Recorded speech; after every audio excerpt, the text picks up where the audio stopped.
Good morning! It is 9 a.m. and I'm just heading out.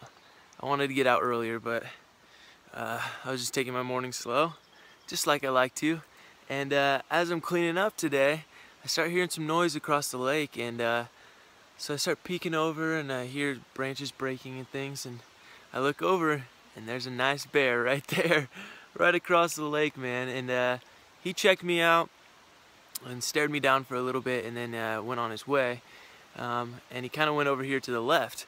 And then I got my maps out and was checking where I was going, and I'm going the exact same way. So I'm gonna walk right towards where he was walking to follow the trail. But you know, maybe I'll miss him. I don't know. It was really, really cool though, man. Oh my goodness, he was beautiful. And man, totally awesome. And today's a new day, and I'm out here with the bears, man. Let's do it.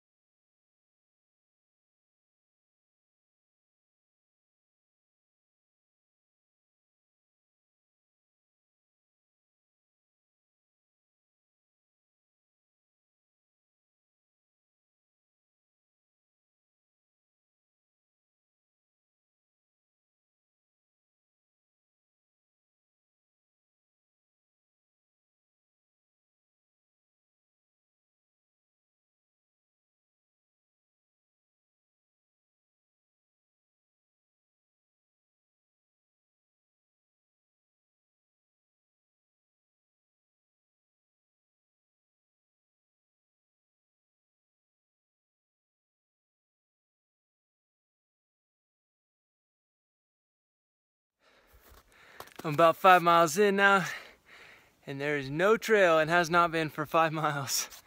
But you know what we say, no trail, no worries, baby.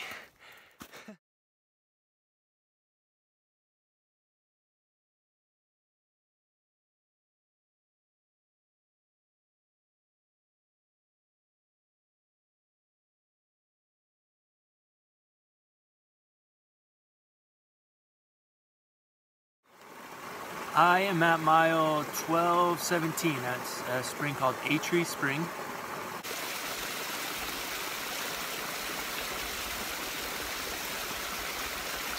And I'm just starting to get out of the snow, and I was having some thoughts. You know, I've learned a lot since I've been traveling in the snow the last 2 weeks.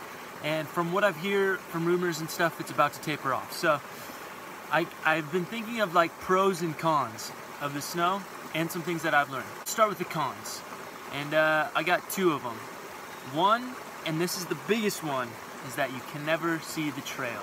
It is the hardest part, and most of the time you're guessing, checking your maps literally you walk, you know, 20 yards, and you want to make sure you're going in the right direction, and you check your maps, man. And it's very time consuming, and you're post holing if you're up too late. So that's the biggest con.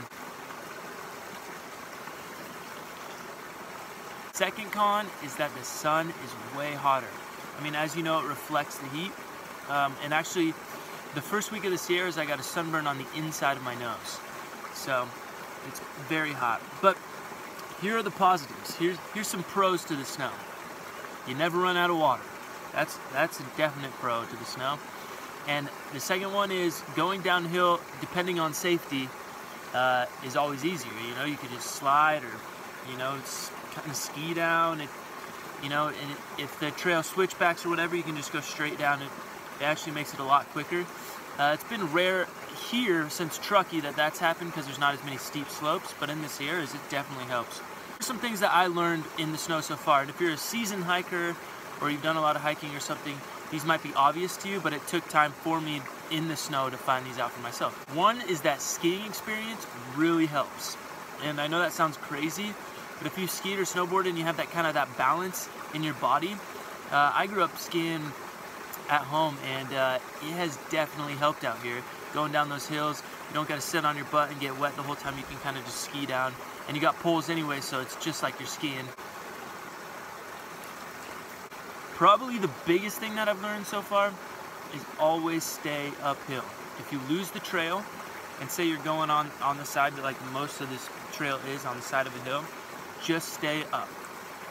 Once you get caught downhill, and you check your map, I mean, you might already be, you know, 100 feet, 200 feet down from the trail, and you got to hike straight back up that snowy hill to get back to the trail. So just always stay uphill. That was my biggest lesson, and I lose the trail a lot. So another big, huge lesson I learned is don't follow anyone's tracks, because they're probably doing the same thing you're doing. So if you end up following someone's tracks, like for instance, I think I was following Ball Flap and Strider's tracks back here, and Strider texted me a couple days ago and said that they lost a lot of time in this snow, in this section right here that I just went through, and because they kept getting off trail. And I think I was following them because I kept getting off trail following their tracks, and I eventually just gave up and made my own. So that's huge. Just don't follow anyone's tracks, because they could be more lost than you are.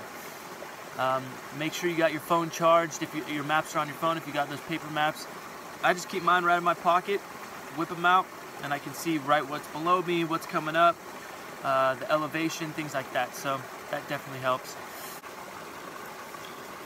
And when it comes to gear and on the snow, right now I'm not even traveling with my ice axe or my crampons or any of my snow stuff really. My crampons I wore once, and that was the morning we summited Whitney on the way up, and that was it. And I have to give it kind of to my boots because they have really good traction on them. But I can't say that they're absolutely necessary up here. I mean, you're going to slip and slide and maybe fall like I did, but I don't think it's super necessary because you're going to be running into the trail every once in a while, and you don't want to be wearing them on the dirt. So that's kind of up for debate. And ice axe, I never really saw the need for an ice axe. I learned how to use one and practiced a couple times. Used it once glissading and failed. And I don't know, I think it dug a better poop hole than anything, you know? I miss having that around for that reason, but I left that back at home. I left my gloves at home because, you know, in the morning is when your hands are going to be the coldest. But once you get moving, not even 100 steps in, your hands are already warmed up. So I didn't find them completely necessary. That's just some of the things that I've learned, and I know some of them are completely obvious, but sometimes it takes time to be out here and to try things out for yourself, to figure out what works for you. And those are some lessons that I learned big time. I'm glad to be out of the snow for sure. From what Strider told me, the snow's pretty much tapered off now. I'm gonna hit a little bit probably in the next couple miles, but that's about it. So I'm gonna finish eating my ramen, and then I'm gonna get back to the trail, man. I hope you guys are having a wonderful day out there. As you can see behind me, it is beautiful out here.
It is 7:30, and I made it to mile 12:30. That was my goal today, so I hit it, which is awesome. And I made it to Duck Soup Pond, which is not the nicest name, but it's a pretty nice pond.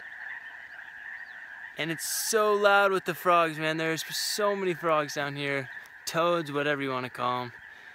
Anyways, I'm gonna set up my camp right here. Looks like somebody had already like made a fire pit and things like that, so I'm just gonna set up right here, and hopefully I'll be able to sleep with the frogs.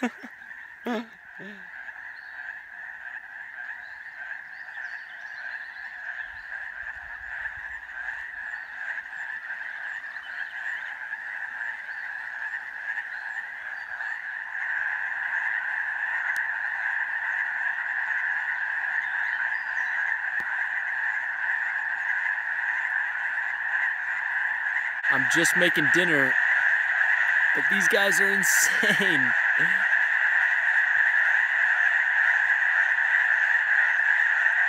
It's a frog party down here.